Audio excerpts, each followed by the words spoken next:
Alors, je vous lis ce passage que je vais annoncer. Donc, Éphésiens chapitre 3, versets 14 et 21. Et je vous lis tel qu'il est marqué, tel qu'il est projeté.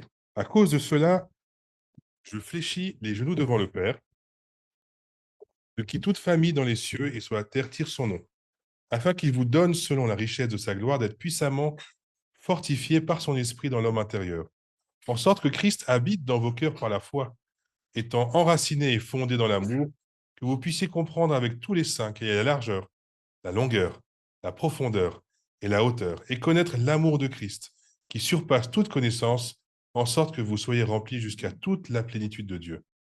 Or, à celui qui peut faire par la puissance qui agit en nous, infiniment au-delà de tout ce que nous demandons ou pensons, à lui soit la gloire dans l'Église et en Jésus-Christ, dans toutes les générations, au siècle des siècles. Amen. Que Dieu bénisse cette parole, et je laisse la parole à Florian.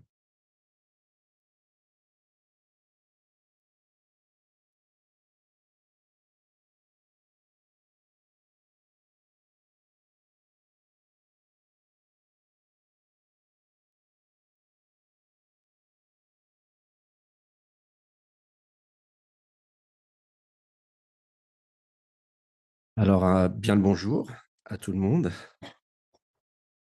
Je suis content parce que ce matin, quand je me suis levé, il y avait vraiment un sale temps et gloire à Dieu parce que les nuages se sont un peu écartés et nous ont laissé, et le soleil rayonne. C'est un peu la lumière de Dieu, pas le soleil, hein, mais évidemment la lumière de Dieu qui vient réchauffer aussi l'atmosphère, hem, voilà, de de notre petite terre, en fait. Hem, j'ai choisi, alors ça a été compliqué, cette semaine, je dirais même tout le mois, ça a été un mois, un peu particulier.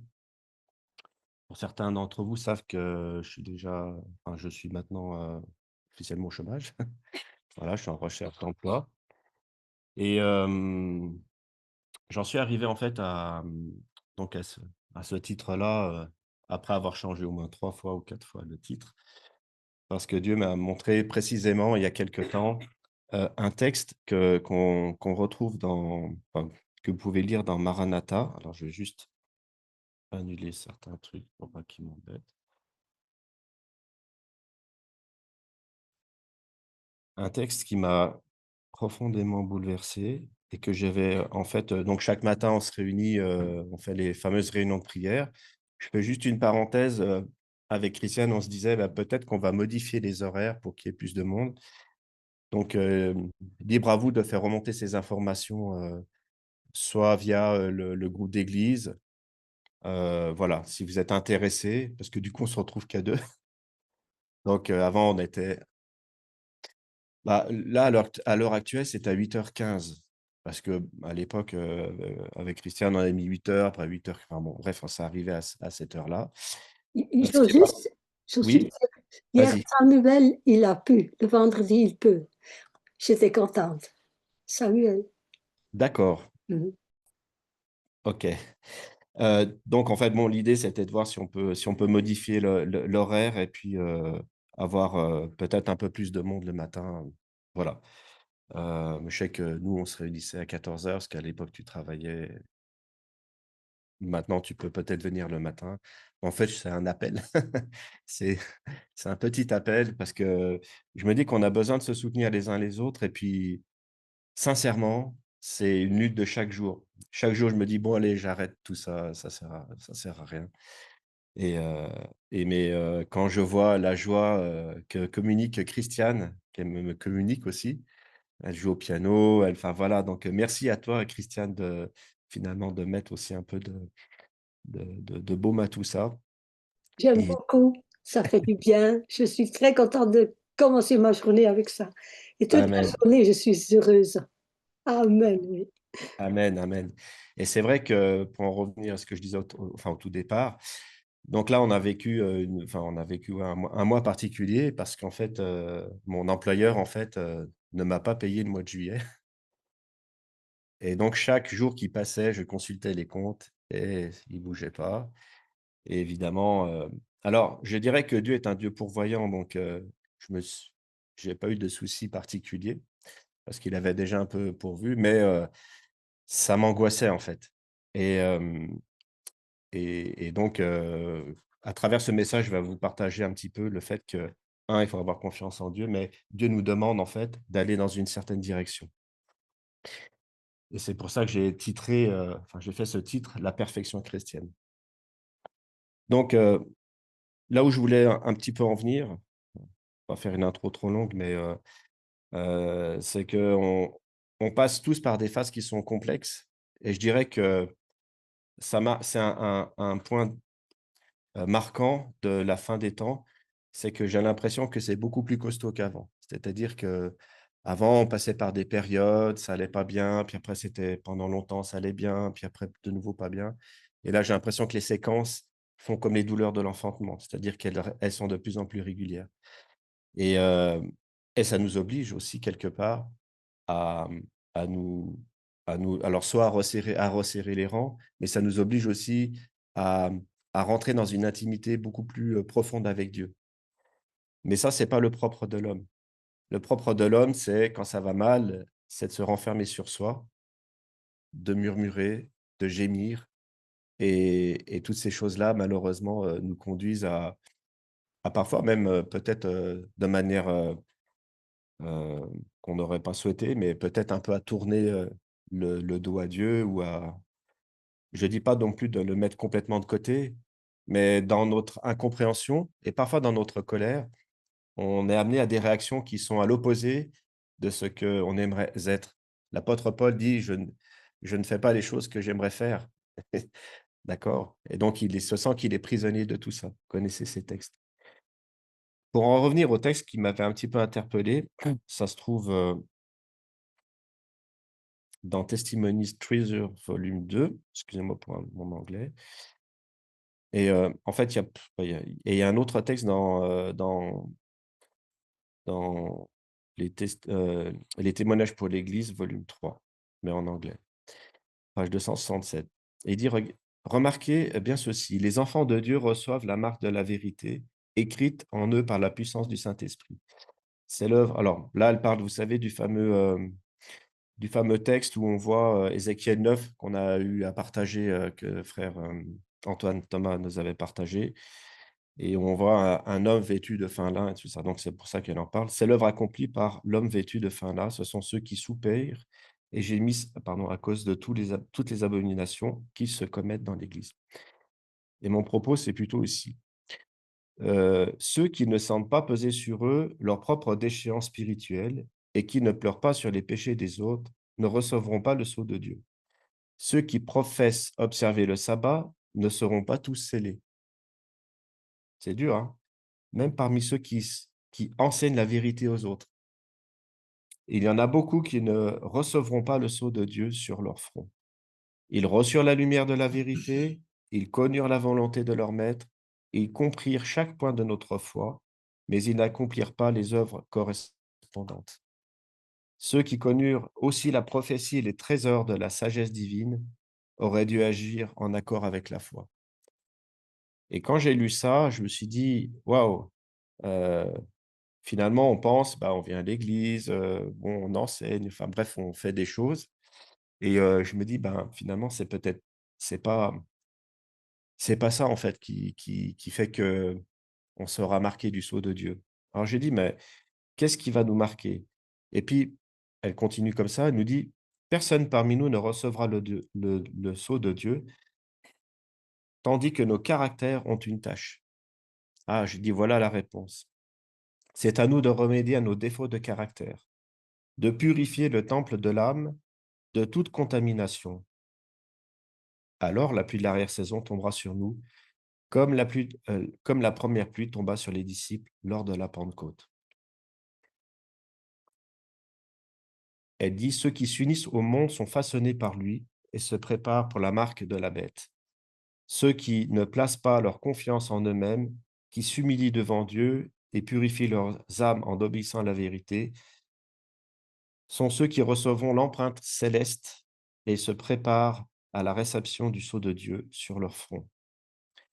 Voilà. Et quand le décret sera promulgué et que le sceau sera apposé sur eux, leur caractère demeurera pur et sans tache pour l'éternité. Ça veut dire que C'est pas Dieu va mettre le sceau de Dieu et on deviendra pur. Ça veut dire que c'est un travail, on est d'accord, qui est fait bien en amont. Et c'est ce qu'on appelle la fameuse sanctification. Alors, je vais reprendre un peu mes trucs en haut, c'est là je suis un peu loin.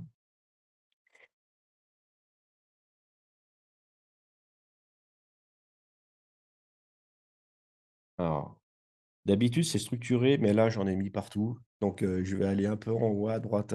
Donc, pardonnez-moi si je recherche un peu, mais j'avais du mal à fixer un peu tout ça. Puis en plus, au dernier moment, j'ai rechangé des trucs. Donc, ça, je vais essayer de faire quelque chose de coordonné et Dieu m'aidera. Ici, je parle donc de la perfection chrétienne. Et on peut lire dans Matthieu 5, verset 48, un texte intéressant. Il nous dit, un verset intéressant, il nous dit: «Soyez donc parfaits comme votre Père céleste est parfait». Vous vous souvenez tous de ça? Bah, c'est un petit peu un commandement finalement de Jésus. Donc Dieu nous dit d'atteindre en fait un certain degré de perfection. D'après vous, pourquoi Dieu nous demande ça? Pourquoi Dieu, heu, exige quelque part, hein, ou enfin, en tout cas le demande, pourquoi il nous demande d'atteindre ce degré de perfection? Qu'est-ce qu'il y a derrière? Qu'est-ce que ça va, engendrer? Pour comprendre ça, on va peut-être lire, les versets, juste un petit peu avant. Tout le chapitre 5 est assez intéressant. On commence par les béatitudes, «Vous êtes le sel de la terre» et cetera. Hem, et il y a aussi, quelque part un peu la loi qui est mis, au centre de tout ça. On en a parlé ce matin, vous avez entendu dire que, c'est œil pour œil, dent pour dent et cetera. Moi, je vous dis: «Aimez-vous les uns les autres». Donc en fait, Jésus va synthétiser en fait la chose, et ramener en fait à la loi de Dieu. Et après on va aller à la loi de Dieu.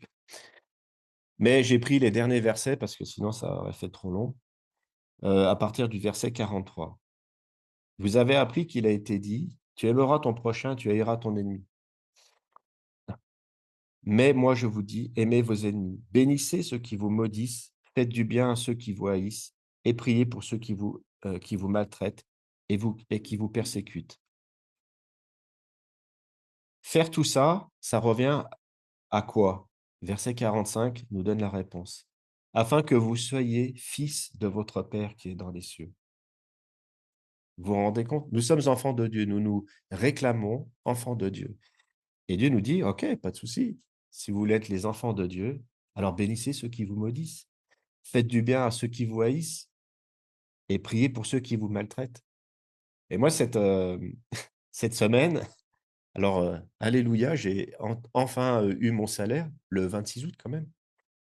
Et quand j'ai lu la fiche de paye, mon patron m'a enlevé une somme énorme et il m'a fait payer une formation que j'avais fait au sein de l'entreprise, mais qu'il n'aurait pas dû me faire payer. Et comme j'ai fait une formation, donc j'ai eu des moments où je n'étais pas dans l'entreprise, mais à la formation. Il m'a déduit toutes les heures où je suis allé à la formation et en plus, il m'a fait payer les charges sociales que je ne devais pas payer. En gros, je ne vais pas dire de chiffres, mais il m'a enlevé beaucoup d'argent. Mais vous savez où Dieu il est puissant? C'est que malgré qu'il m'ait enlevé tout ça, tout ça, tout ça, je me retrouve avec une fiche de paye normale. Comme si j'avais travaillé et que j'avais eu mon salaire normal. Comme c'est le solde de tout compte, évidemment, ça monte le chiffre. Ça Et lui, ça l'a angoissé de me payer autant, en fait. Donc je dirais que déjà Dieu a pourvu à cela.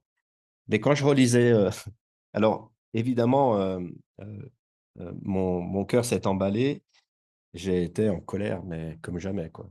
Là, vraiment, et j'étais fatigué parce que tout au long du mois, j'attendais, j'attendais, j'attendais et heu et en fait, on s'angoisse parce qu'on se dit: «Mais comment ça va se passer, si ça dure trop longtemps?» et cetera et ça crée des tensions aussi à l'intérieur de la maison, qui étaient très palpables et du coup, là, on arrive, c'est l'apothéose et là, je dis: «Waouh, c'est vraiment, et quand je relis ces textes-là, je dis: «Ah oui, c'est vrai Seigneur, tu nous demandes en fait de bénir ceux qui nous tirent à vue, quoi».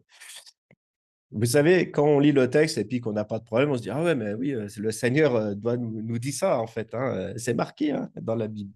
Et quand on le vit, on se dit, ah ouais, mais là, il nous faut une force supérieure qu'on n'a pas.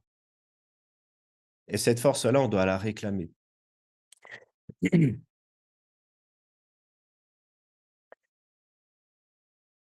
Cette, ce qu'on vient de lire, ah oui, je n'ai pas terminé. Donc, il dit, afin que vous soyez fils de votre Père qui est dans les cieux.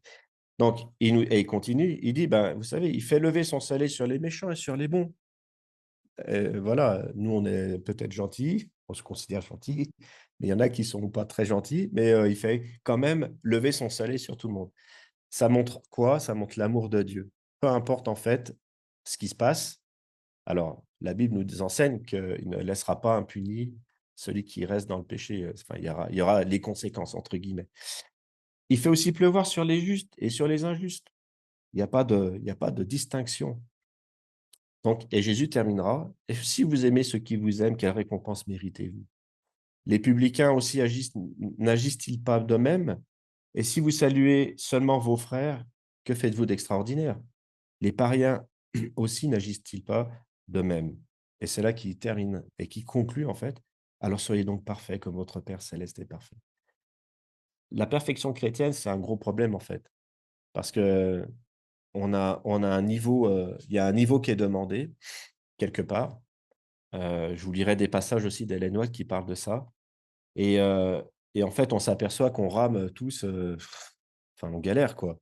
Pourquoi? Parce que, il va y avoir une situation, cette situation va nous tendre, cette situation va faire qu'on va peut-être crier, qu'on va voilà, on va crier à la justice, voilà. Il y a des situations qui vont nous bouleverser, mais normalement, on est censé, en fait, absorber tout ça, mais humainement parlant, c'est impossible. Nous ne le pouvons pas. Hem Vous avez vu, en fait, il parle d'être parfait et juste avant, en fait, il parle de la loi. Donc, c'est une parfaite obéissance à la loi de Dieu que d'être parfait comme notre Père céleste est parfait. Cette loi requiert une bienveillance impartiale, désintéressée, parfaite. L'amour de Dieu est pour le prochain. Elle demande que nous soyons animés des mêmes sentiments que Dieu, que nous agissions par les mêmes principes que lui, que nous soyons purs de tout égoïsme, en un mot, que dans notre mesure, nous soyons parfaits comme il est parfait. Ce trimestre, en fait, nous étudions le livre de l'Exode. Alors, j'aime bien, en fait, l'Exode parce qu'en en fait, il reflète notre Église aujourd'hui. On est tous d'accord là-dessus et ce matin, on a un peu débattu là-dessus. Et j'étais en train de voir mon parcours aussi spirituel et puis de voir aussi un petit peu l'évolution du peuple de Dieu. Donc, on se souvient tous, heu Dieu a ouvert, la mer Rouge, ils ont traversé ces eaux, voilà, sans encombre, qui est un peu un symbole de baptême et donc là, ils vont, chanter à la gloire de Dieu et là, de nouveau, ils vont partir, dans le désert, à travers les montagnes, enfin et au bout d'un certain temps de marche, ils vont arriver, en fait, à un endroit qui s'appelle Mara, hein, vous vous souvenez tous. Et là, ils vont se précipiter et ils vont, vouloir boire donc et on sait que là, le peuple va s'irriter et va être en colère contre Moïse et je réfléchissais aussi à ça. On est toujours un petit peu comme ça, c'est-à-dire que parfois, on a les choses devant nous et puis il y a une espèce d'amertume qui arrive, mais Dieu dit: «T'inquiète pas, je vais pourvoir» et vous savez, ils vont mettre un bâton, alors peut-être que c'est de l'hysope, je ne sais pas, mais un bois, qui va faire que l'eau va être de nouveau, consommable, quoi. Hem, un fait intéressant, c'est que tout au long de cette histoire, jusqu'au mont Sinaï, le peuple de Dieu va avoir soif, va avoir faim, et Dieu va pourvoir à tous leurs besoins. Et je crois que j'avais lu quelque part aussi, dans Ellen White, elle disait qu'en fait, il ne manquait pas réellement d'eau. C'est-à-dire qu'ils avaient ils se projetaient en se disant: «Nous allons bientôt manquer de l'eau». C'est comme si moi, il me restait plus qu'1 litre d'eau et que, bah, je sais pas où je vais. Donc, je sais pas combien de temps je vais marcher et je me dis: «Il me reste plus qu'1 litre d'eau ou un verre d'eau, peu importe, mais il reste plus qu'une ration d'eau». Et c'est à ce moment-là qu'on se dit, qu'on conteste, qu'on dit: «Eh, il ne nous reste que ça, on va mourir de soif». C'est ça les murmures du peuple de Dieu. «Eh, Moïse, il nous reste plus que, quelques pains, quelques rations, et c'est peut-être le dernier repas». Et c'est là où je vois que, Dieu traite toujours de la même, avec la même chose chaque individu. C'est-à-dire qu'il y a ces épreuves qui sont permises pour qu'on puisse, finalement, se révéler, spirituellement. On a 2 choix possibles. Soit on râle et on murmure, ça c'est ce qu'on sait peut-être le mieux faire quand on est dans l'impasse, ou soit, comme Jacob, on va s'étreindre en fait auprès de Dieu et on va serrer Dieu contre nous, on veut dire: «Aide-nous, j'ai confiance en toi et je sais que tu vas m'aider». Laquelle des choses nous faisons? Je dirais que de temps en temps, je serre Dieu contre moi et de temps en temps, je murmure et je râle. Hem, après ces périples, le peuple de Dieu va se retrouver, on va passer rapidement l'épisode, mais on va se retrouver, devant le mont Sinaï. Ils sont sur une énorme plaine qui peut contenir plus de 2 millions d'individus. Alors, c'est révélé dans Patriarches et Prophètes, dans la partie avec, Satan et la loi. Vous pouvez le relire et c'est dans les premières phrases et on sait que là, il y a à peu près 2 millions de personnes. C'est énorme, 2 millions de personnes. Donc on comprend pourquoi que dès qu'il manque un peu d'eau, il y a 2 millions de personnes, ils vont se dire, «Bah, moi, je vais boire, je vais essayer de cacher ma dernière bouteille parce qu'il y en a 1 999 000 qui attendent derrière, qu'on n'en peut-être plus». Vous voyez, ça peut vite dégénérer. Aujourd'hui, si, par exemple, les magasins devaient fermer, en très peu de temps, ça deviendrait quoi? L'anarchie. Les gens, se tueraient, en fait, pour aller, voler, enfin, pour prendre un morceau de pain, pour prendre une boisson. On a eu le covid il y a pas très longtemps, qui nous a bien démontré que ça partait, et je dirais heureusement que Dieu, comme il est dit dans l'Apocalypse, retient les 4 vents, parce que s'il relâchait tout ça, ça aurait été la catastrophe. Le point que je voulais souligner ici, hem, en relisant tous ces passages, vous vous souvenez dans Exode 14, en fait, l'Éternel va leur dire ceci: «Vous avez vu», donc, il leur raconte un peu l'histoire. «Vous avez vu ce que j'ai fait aux Égyptiens et comment je vous ai portés sur des ailes d'aigle. Le fait de je vous ai portés vous-même sur des ailes d'aigle, ça leur part de leur parcours depuis l'autre rivage jusqu'au mont Sinaï, et je vous ai fait venir jusqu'à moi, en fait. Désormais», et ça là, c'est important, «si vous obéissez à ma voix et si vous gardez mon alliance, vous serez parmi tous les peuples mon plus précieux joyau». Il y a d'autres, références qui ne parlent pas de précieux joyaux, mais j'ai pris celle-là qui est intéressante. «Car la terre entière m'appartient, vous serez pour moi un royaume de prêtres et surtout une nation sainte». Et le message de ce matin, c'est vraiment d'être sanctifié, d'être parfait. Donc Dieu nous dit 2 choses: si vous obéissez à ma voix, si vous écoutez ma voix, si vous écoutez ce que je vous dis, et si vous la gardez, c'est ça l'alliance qu'il y a, eh bien, vous serez comme des prêtres, vous serez en fait, sanctifiés. Vous serez sanctifiés, donc mis à part, le mot c'est mis à part, hem, mais parce que vous serez, je vous rendrai purs. Il y a d'autres textes qu'on va voir après. Donc une nation sainte, c'est-à-dire mise à part, autrement dit sanctifiée, c'est le but, le plan de Dieu de nous amener, nous enfants, à retrouver en fait ce qu'Adam a perdu. Adam a été créé à l'image de Dieu, à sa ressemblance, parfait, sans défaut, et c'est ce que Dieu se propose de recréer dans notre vie. Hem, je vais presque fermer la parenthèse sur cet Exode 19. Il y a quelque chose qui m'a intéressé, qui m'a interpellé, et j'ai été content de trouver qu'Ellen White, validait quelque part aussi dans ses écrits ce que j'avais pensé. Je me suis dit, il y a quand on lit les textes, on voit, par exemple, l'Exode, 19 3, Moïse monta vers Dieu et l'Éternel l'appela du haut de la montagne. Donc ça, c'est la première fois où Moïse va monter en fait en direction du mont Sinaï. Il y a quelque chose qui est particulier, c'est qu'il monte en direction de la montagne, mais il n'y a pas de fumée, pas de tremblement de terre, il n'y a rien de tout ça, on est d'accord? Mais il va parler avec Dieu.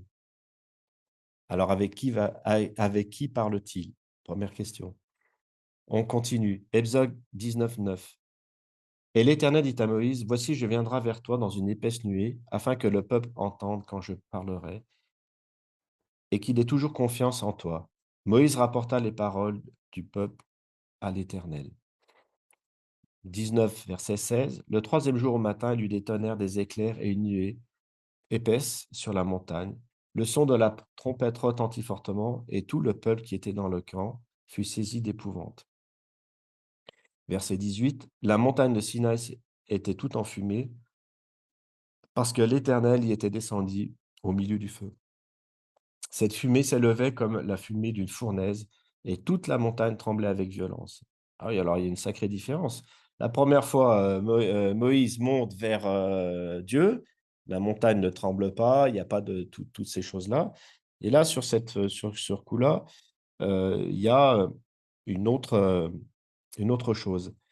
Et puis, versets 19 à 20, le son de la trompette retentissait de plus en plus fortement, Moïse parlait, et Dieu répondait à haute voix.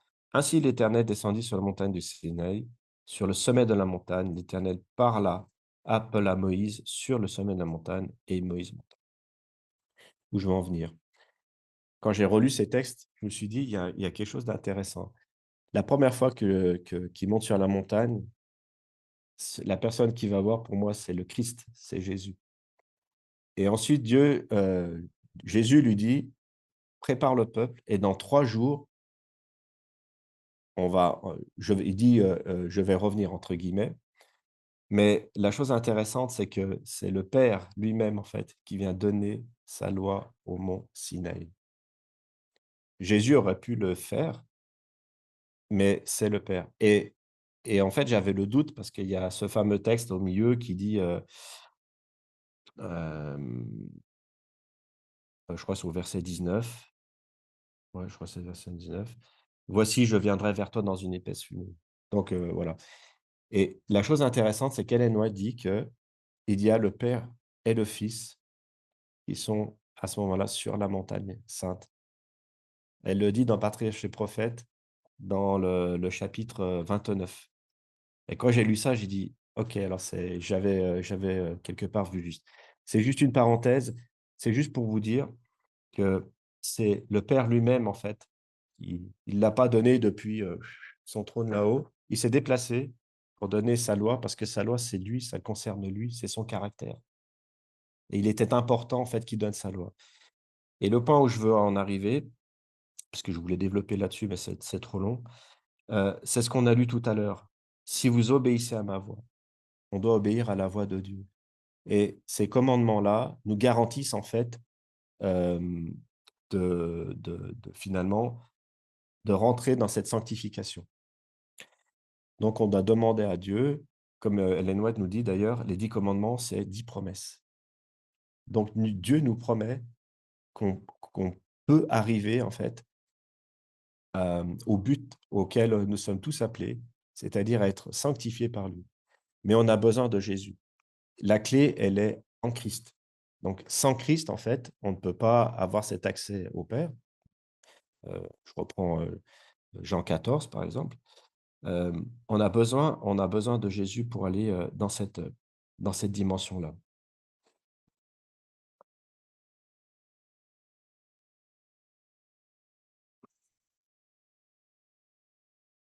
Alors, ça, on a déjà vu. Donc, la perfection chrétienne, finalement, c'est un devoir. Obéissez à ma voix et gardez mon alliance. On peut développer aussi, on voit que derrière, il y a des bénédictions qui tombent si on obéit à la voix de Dieu. Alors, le commandement de notre texte, « Soyez parfaits comme votre Père céleste est parfait », est donné dans l'Évangile. Jésus commande ici exactement ce que la loi commande. Quelques personnes supposent que l'Évangile demande beaucoup moins de nous que ne demandait la loi. Il est vrai que l'Évangile n'exige pas la perfection comme condition du salut. C'est vrai que ce n'est pas une condition de salut, mais il ne nous dispense à aucun degré l'obligation d'accomplir les commandements de la loi. Il exige la même sainteté que celle-ci. Donc, notre Dieu ne peut pas exiger moins que cela de nous, car il veut amener ses enfants à la stature parfaite en Jésus-Christ. Il veut restaurer en nous son image parfaite, et c'est en cela que nous sommes appelés afin de glorifier son nom. Le peuple, à la fin des temps, aura atteint cette stature parfaite, parce que c'est ce que Dieu nous demande de faire, et c'est qu'à partir de ce moment-là que ce peuple-là sera sanctifié, sur lequel il aura apposé le sceau de Dieu, et pas à un autre moment. On l'a lu tout à l'heure, Ellen White dit tant qu'il y aura une tâche, c'est pas une tâche, on ne peut pas être sanctifié. Alors moi, quand je lis ça, je deviens liquide. Là, je me dis, waouh, et c'est là où en fait on a tort. Parce que finalement, c'est encore une fois de plus, comme le peuple hébreu dans le désert, c'est réduire Dieu aux impossibilités. Alors que dans notre vie, et on a tous euh, des, des- des choses à raconter sur les histoires extraordinaires, comment Dieu a agi dans notre vie, on est tous d'accord là-dessus, on a tous vécu des choses. Donc Dieu nous a présenté que ben non, rien n'est impossible à moi. Et pourtant, sur ce sujet précis, en fait, on doute à chaque fois. On se dit, mais non. Pourquoi? C'est parce que, effectivement, nos caractères, ils ne changent pas trop, en fait. On s'aperçoit que dès qu'il y a un grain de sable jeté dans les rouages, cling, ça y est, on est sur le banc de touche. Ah, Seigneur, mais je te demande pardon. Voilà. Et ça nous fatigue. Et je dirais que le plus fatigué des deux, c'est plutôt Dieu qui, mais il ne se lasse pas, il est toujours présent. Mais c'est lui qui est attristé, pas fatigué, attristé. Et c'est nous qui sommes fatigués. Donc finalement, est-ce que tout ça, c'est possible? Est-ce que la perfection chrétienne est-elle possible? Ben, j'ai écrit, si elle n'était pas, est-ce que Jésus aurait dit, soyez parfaits comme votre Père céleste est parfait? Et ce ne serait pas aventuré à dire quelque chose qu'on ne peut pas atteindre. Ce n'est pas possible. Dans le chapitre 22 du même auteur, Matthieu, il y a cette fameuse histoire avec, vous vous souvenez, avec le docteur de la loi. Et bon, il cherche à coincer Jésus et en lui disant, mais quel est le plus grand des commandements? Et Jésus va le synthétiser. On retrouve ça aussi dans Deutéronome. Il y a plusieurs textes où on parle d'aimer Dieu de tout son cœur. Et donc, Jésus va le résumer en deux parties. Vous connaissez tous. Donc, chapitre 22 de Matthieu, les versets 37 à 40. Tu aimeras le Seigneur ton Dieu de tout ton cœur, de toute ton âme et de toute ta pensée. Après, on va étudier ça. C'est le premier et le plus grand commandement. Donc, la première chose qu'on doit mettre, c'est Dieu. Et voici le second, mais qui lui est semblable. Ah, donc, un commandement qui est égal à celui qui est le plus grand. Tu aimeras ton prochain comme toi-même.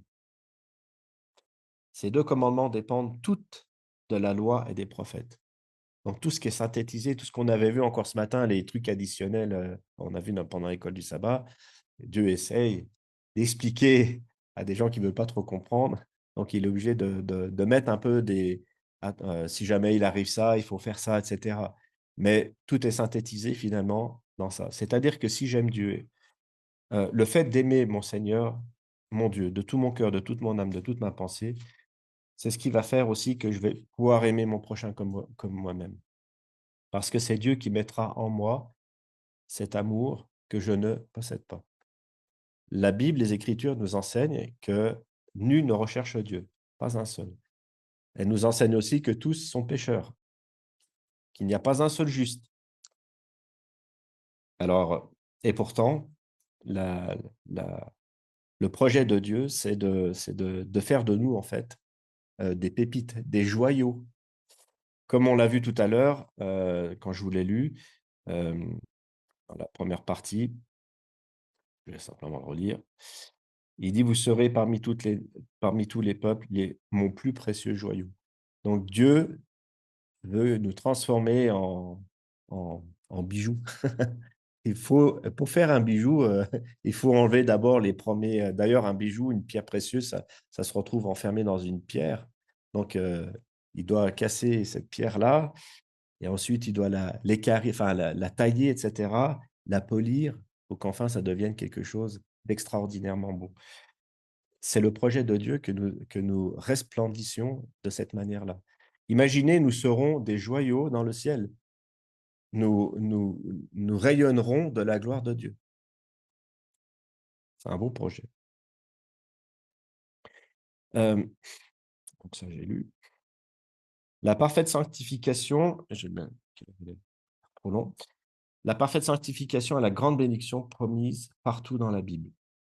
L'apôtre Pierre nous dit dans 2 Pierre 1, verset 4, « Les très grandes et précieuses promesses nous ont été données afin que par leurs moyens vous eussiez communication de la nature divine, étant échappé à la corruption qui règne dans le monde par la convoitise. » Donc cette promesse, en fait, qui nous a été donnée, c'est que nous ayons cette communication, ou plutôt cette communion aussi avec la nature divine. Jésus va dire dans sa prière, dans Jean 17, il dit, « Père, je souhaite que nous soyons un, qu'ils soient un avec nous, comme toi et moi, nous sommes un. » Nous sommes unis, en fait. Je veux que nous soyons unis avec tes enfants, comme nous sommes unis, toi et moi, Père. Donc, si ce n'est pas là la parfaite sanctification, je demande ce que ce peut être. Nous avons ici une déclaration établissant que les très grandes et précieuses promesses nous ont été données afin qu'en les croyant, nous devenions participants de la nature divine. Si donc nous voulons nous servir d'aide dans le but pour lequel elles nous ont été données, nous pouvons devenir parfaits dans saints. Passons en revue quelques promesses. On va bientôt arriver à la fin.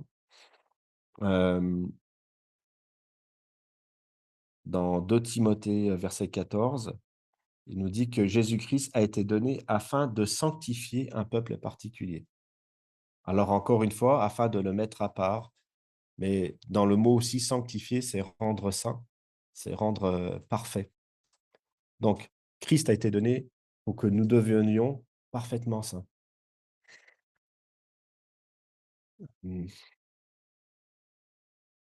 Toutes les purifications, toutes les autres les cérémonies, les rituels mosaïques signifient la même chose. Elles avaient toutes en vue le Sauveur promis. Toutes les ordonnances concernant la purification du corps étaient des types se rapportant à la purification de l'âme et à la sainteté. Dans l'Évangile, le baptême a la même signification. L'acte de laver le corps est une image de la sanctification de l'âme. Ézéchiel 36, verset 25, que vous connaissez. Là encore, la sanctification est promise expressément comme la grande bénédiction de l'Évangile. Qu'est-il écrit? Ézéchiel 36, verset 25. « Je répandrai sur vous une eau pure, et vous serez purifiés. » Ça nous rappelle un petit peu les Hébreux dans le désert qui ont été abreuvés par l'eau du rocher. Ce n'est pas pour rien que tout ça a été écrit. « Je purifierai de toutes vos souillures et de tous vos idoles. Je vous donnerai un cœur nouveau, et je mettrai en vous un esprit nouveau. J'ôterai de votre corps le cœur de pierre, et je vous donnerai un cœur de chair. Je mettrai mon esprit en vous, et je ferai que vous suiviez mes ordonnances. » C'est lui qui nous donne la force de suivre sa loi. C'est lui qui fait tout. « Et que vous observiez et pratiquiez mes lois. » Un jour, je réfléchissais, je me suis dit, pourquoi ils jettent leur couronne? Alors, j'avais un peu une idée, tu vois. Pourquoi dans le ciel, ils jettent leur couronne? C'est parce qu'ils ont compris que rien, absolument rien, ne vient de nous, même ce que nous disons. Alors, il y a des choses qui viennent souvent de nous, quand on n'est pas guidé par l'Esprit de Dieu. Mais à partir du moment où l'Esprit de Dieu nous guide, ça devient extraordinaire, en fait. Et les saints des derniers jours auront pris conscience de ça, parce qu'ils auront vu leur parcours, ils se sont dit, mais waouh, tout ce qui se passe là, c'est extraordinaire, c'est merveilleux. Jérémie 33, verset 8, nous dit, « Je les purifierai purifierai, pardon, de toutes les iniquités qu'ils ont commises contre moi. Encore d'autres, l'apôtre Jean nous déclare: c'est dans le but de détruire les œuvres du diable que le Fils de Dieu a été manifesté. Donc, ces œuvres que le diable a mises, ce venin en fait qu'il a injecté à l'humanité, Christ est venu les détruire carrément. Même pas l'ôter, c'est le détruire. Jésus a mis Satan sous ses pieds. Son but a été de nous gagner de nouveau à Dieu, de nous rendre au service de Dieu, nous sanctifiant et nous purifiant. C'est ce qui a été annoncé dans Zacharie 13, verset 1. En ce jour-là, une source sera ouverte pour la maison de David et les habitants de Jérusalem pour le péché et pour l'impureté. Encore un autre texte, Daniel 9, verset 24. 70 semaines ont été fixées sur ton peuple et sur ta ville sainte pour faire cesser les transgressions et mettre fin au péché, pour expier l'iniquité et amener la justice éternelle, pour sceller la vision et le prophète et pour oindre le Saint des Saints. Donc là encore, il y a cette idée de sanctifier. Et dans le Nouveau Testament, il est fait mention du Sauveur. Il nous est dit: son nom sera Jésus, car il sauvera son peuple de leurs péchés. Matthieu 1, verset 21. Jean 3, verset 5. Jésus est paru pour ôter les péchés, pour détruire les œuvres du diable, ce qu'on a lu tout à l'heure. Et Tite 2, verset 13, je crois qu'on a déjà lu aussi: Jésus-Christ s'est donné lui-même pour nous, afin de nous racheter de toute iniquité, de purifier son peuple. On va un peu abréger tous ces textes-là. On a aussi encore Romains 11, verset 26. Tout Israël sera sauvé selon qu'il est écrit: le libérateur viendra de Sion et il détournera de Jacob les impiétés. Et c'est là mon alliance en leur faveur lorsque j'ôterai leurs péchés. Si nous confessons nos péchés, il est fidèle et juste pour nous pardonner et nous purifier, pour nous pardonner nos péchés et nous purifier de toute iniquité. Donc, si nous les confessons, il est fidèle et juste. Donc, il y a encore cette idée que on peut être purifié en fait de tout ça. 1 Thessaloniciens 5, verset 23, que le Dieu de la paix lui-même vous sanctifie entièrement et que votre être tout entier, l'esprit, l'âme et le corps soient conservés irrépréhensibles pour l'arrivée de notre Seigneur Jésus-Christ. Ça, c'est un point important. Nous qui arrivons à la fin des temps, cette belle prière qui est faite par l'apôtre Paul aux Thessaloniciens et qui nous dit que là, on soit sanctifié entièrement de tout notre être, de notre esprit, de notre âme, de notre corps, pour être irrépréhensible lors de l'arrivée de notre Seigneur. Que signifient ces mots: vous sanctifier entièrement? N'est-ce pas là la parfaite sanctification? Et il le fera parce que celui qui vous a appelé est fidèle et il fera toutes choses. On est déjà un petit peu tard, alors je vais pas tarder à conclure.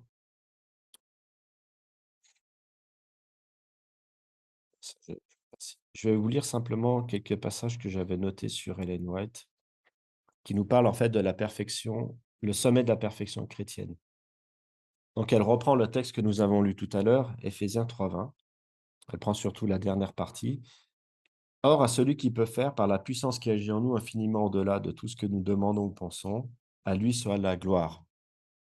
Donc ça veut dire que c'est lui qui peut faire, par la puissance qui agit à l'intérieur de nous, infiniment de tout ce que nous demandons ou pensons. Donc c'est lui qui peut transformer, qui peut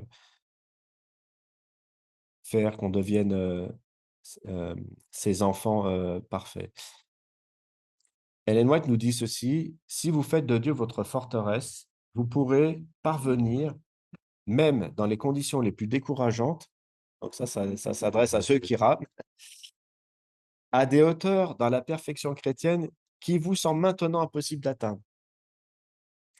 Vos pensées peuvent être ennoblies. Vous pouvez avoir des aspirations dignes, des perceptions claires de la vérité et des desseins qui vous élèvent au-dessus de toute motivation vile. Si vous désirez atteindre la perfection du caractère, vous devez mettre en jeu la pensée et l'action. Tout à l'heure, on a lu aimer son Dieu de toutes ses forces, de toute sa pensée, de toute son âme. Il y a 3 actions, en fait. C'est pas des actions qui sont, enfin, c'est des actions qui proviennent aussi quelque part de nous. C'est pas nous qui faisons, mais on doit avoir cette volonté de se soumettre à Dieu pour que lui, il puisse, faire quelque chose. Donc, c'est pour ça qu'il dit: «Vous devez mettre en jeu la pensée et l'action». Tandis que vous vous trouvez en contact avec le monde, vous devez veiller à ne pas rechercher avidement, pardon, les applaudissements des hommes, ni vivre en conformité avec leur opinion. Agissez avec prudence si vous voulez marcher dans les sentiers sûrs. Cultivez la grâce de l'humilité et que votre âme sans force repose en Christ. Au milieu de la confusion et de la tentation du tumulte du monde, vous pouvez maintenir en toute tranquillité l'indépendance de votre âme. Et elle va terminer: «Si vous êtes en communion quotidienne avec Dieu, vous apprendrez à placer son appréciation au-dessus de celle des hommes et vous accomplirez avec plaisir le devoir que vous avez d'aider l'humanité souffrante. Vous ne vous appartenez pas. Le Seigneur a des droits sacrés sur vos plus grandes affections et les dispositions les plus hautes de votre vie. Il a le droit de vous utiliser pour son honneur, sa gloire, jusqu'à la limite maximum de vos capacités physiques et spirituelles. Donc, quand on dit: «Oh Seigneur, ouais, je veux bien marcher avec toi», OK, pas de souci. Alors attention, je vais aller jusqu'au maximum de ce que tu peux faire, quoi. Mais c'est bien. Quelle que soit la croix que vous ayez à porter, vous devez l'accepter sans aucune plainte. Et quand je disais ça, je dis: «Bah, ouais, bah, moi, je me plains trop, en fait. Ah Seigneur, s'il te plaît, faire ci». Là, pendant tous les jours, je priais: «Seigneur, bon, je te fais confiance, hein, mais s'il te plaît, ça serait bien que». Non, Dieu, non, il marche pas comme ça. Il fonctionne pas comme ça. Elle va dire: «Beaucoup vivent sans Dieu et sans espérance». Et nous, on doit amener cette espérance-là aux gens. Si nous, on la vit pas, qu'est-ce qu'on a amené aux autres? Rien du tout, rien du tout. On peut amener, notre savoir biblique, ouais, pas de souci. On peut parler de Dieu, parler, tout ce que je vous prêche ce matin, il y a pas de souci. Et si on le vit pas, on passe à côté de tout ça, en fait. Et c'est la raison pour laquelle certains ne recevront pas le sceau de Dieu et ils comprendront pas. Dit: «Mais Seigneur, pourquoi tu dis: "Je n'ai jamais rien fait pour toi"? J'étais à l'église, j'ai prêché. J'étais là les sabbats matins, je faisais ci, je faisais ça, j'ai aidé des gens, j'ai». Mais oui, mais on se connaît pas en fait, toi et moi, on n'a pas de relation en fait. Quel était le but? Pourquoi faisais-tu ça en fait? Vous voyez la différence entre les œuvres de la foi et puis les œuvres de la loi quelque part? Elle est là la grande différence. Donc beaucoup vivent sans Dieu et sans espérance. Ils sont pécheurs, corrompus, dégradés, captifs des tromperies de Satan. Et ce sont précisément eux que le Christ est venu racheter. Écoutez bien, ils sont l'objet de sa plus grande compassion. Nous, on est passé de l'autre côté. Donc, les regards de Dieu sont sur ceux qui ne sont pas encore acquis. Et il nous demande à nous, en fait, d'aller les rencontrer. Ils sont donc l'objet de sa plus tendre compassion, de sa sympathie, de son effort infatigable, car ils se trouvent au bord de la ruine. Ils souffrent à cause de leurs désirs insatisfaits, de leur passion désordonnée et des reproches de leur conscience. Ils se sentent misérables dans tous les sens du terme, car ils perdent toute espérance dans cette vie et ils n'ont aucune perspective pour la vie future. Et elle va terminer: vous avez un champ de travail important. Vous devez être actif et vigilant et obéir joyeusement aux demandes du maître. Je ne vais pas tout lire, mais je vous invite à relire Maranatha. Vous prenez sur la partie du mois d'août, il y a des choses intéressantes. On nous demande même d'atteindre en fait un niveau spirituel beaucoup plus élevé, mais on l'a compris ce matin, ce que Dieu nous demandait. Il nous demande, c'est pas la perfection chrétienne pour briller à la face des hommes, on s'en fiche de tout ça. mais c'est atteindre cette perfection déjà pour glorifier Dieu. Si on dit, bah, Seigneur, je t'aime de tout mon cœur, de toute mon âme, de toute ma pensée, c'est pas dans l'idée de me mettre en avant et d'être, moi je suis. C'est de se soumettre à Jésus et de dire, ben, je veux que ton nom soit glorifié. Est-ce qu'on glorifie le nom de Dieu tous les jours de notre vie? Moi, je dis non aujourd'hui parce qu'il y a beaucoup de choses encore à réaliser chez moi et je prie beaucoup en ce moment pour que Dieu change mon caractère parce que pour l'instant, je ne suis pas parvenu. Et là, je vous dis ce que j'ai fait. Je n'y suis pas parvenu. Vous voyez? C'est une erreur. C'est Dieu qui doit travailler tout ça. Mais au même titre que les enfants de Dieu qui sont dans le désert, on va pas aimer en fait, on va pas aimer, la la la 1re source d'eau qu'on va trouver parce qu'elle sera amère en fait à notre bouche.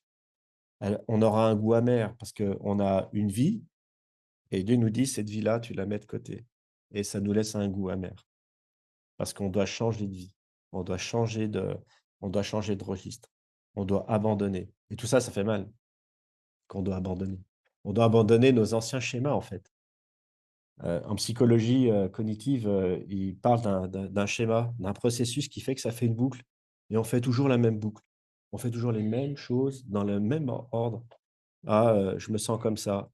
Ah non» et donc ça tombe sur un autre truc qui fait qu'on repasse sur une autre boucle et une autre boucle et le schéma se ferme et c'est, la spirale infernale.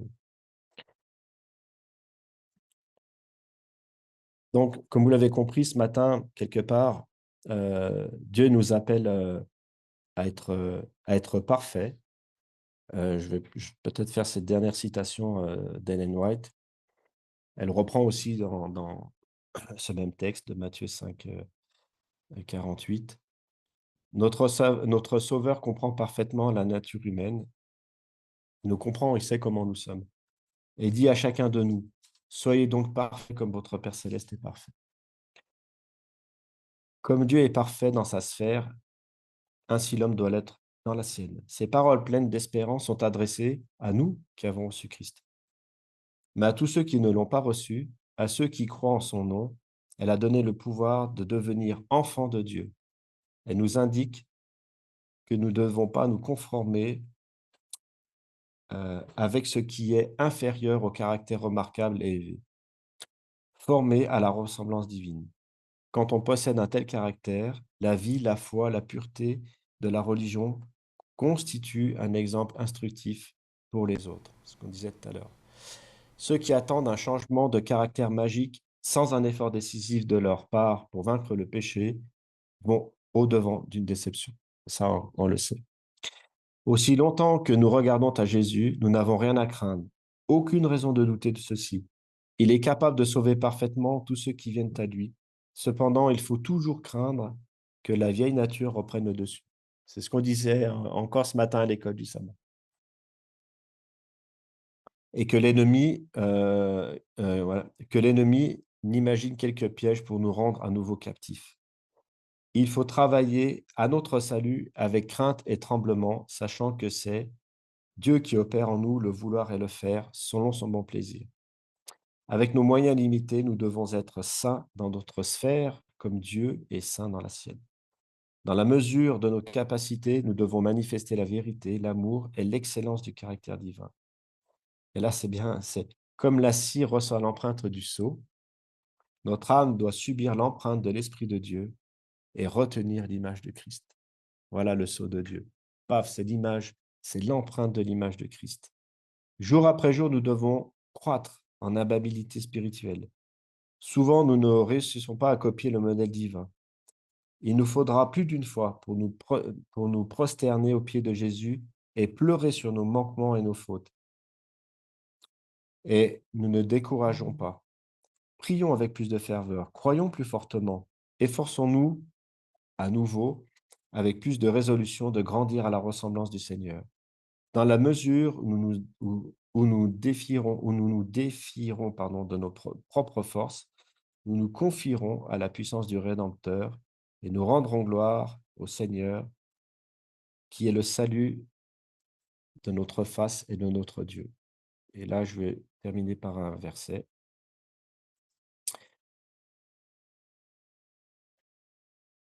Est-ce que je l'ai effacé? Ben, je crois que je l'ai effacé. Mince, il est où ce verset?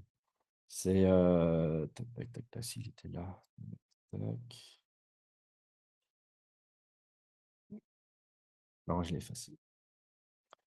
C'était l'apôtre Paul qui disait qu'il courait au but, en fait. Mais je crois que il était là. Ouais, bon, je l'ai effacé. Alors, pour terminer, on va juste reprendre le texte qu'on a lu dans Éphésiens 3, où l'apôtre Paul nous dit: «Je fléchis les genoux devant le Père, duquel tirent son nom toutes les familles dans les cieux et sur la terre. Pourquoi? Afin qu'il vous donne, selon la richesse de sa gloire, premièrement, d'être puissamment fortifié par son esprit dans l'homme intérieur.» Voilà ce que Dieu se propose de faire, en sorte que Christ habite dans vos cœurs par la foi. Donc ça, c'est son projet. Il veut nous fortifier puissamment par son esprit, en sorte que c'est Jésus-Christ qui va habiter dans notre cœur. Si Jésus habite dans notre cœur, on va faire les mêmes choses que Jésus a réalisées ici-bas. Et il dit afin qu'étant enraciné et fondé dans l'amour, vous puissiez comprendre, hein, avec tous les saints, quelle est la largeur, la longueur, la profondeur et la hauteur. En gros, connaître l'amour de Christ qui surpasse toute connaissance, en sorte que vous soyez remplis jusqu'à toute la plénitude de Dieu. Ça, c'est vraiment intéressant. Or, à celui qui peut faire, par la puissance qui agit en nous, infiniment au-delà de tout ce que nous demandons ou pensons, à lui soit la gloire, dans l'Église et en Jésus-Christ, dans toutes les générations, au siècle des siècles. Et je dis Amen. Voilà ce que nous devons retenir encore ce matin. Et fini, ma fille. Et, donc, on doit, entre guillemets, aboutir en fait à ce projet que Dieu nous propose encore une fois ce matin. Merci pour votre écoute. Et on passe au moment au chant et à la prière.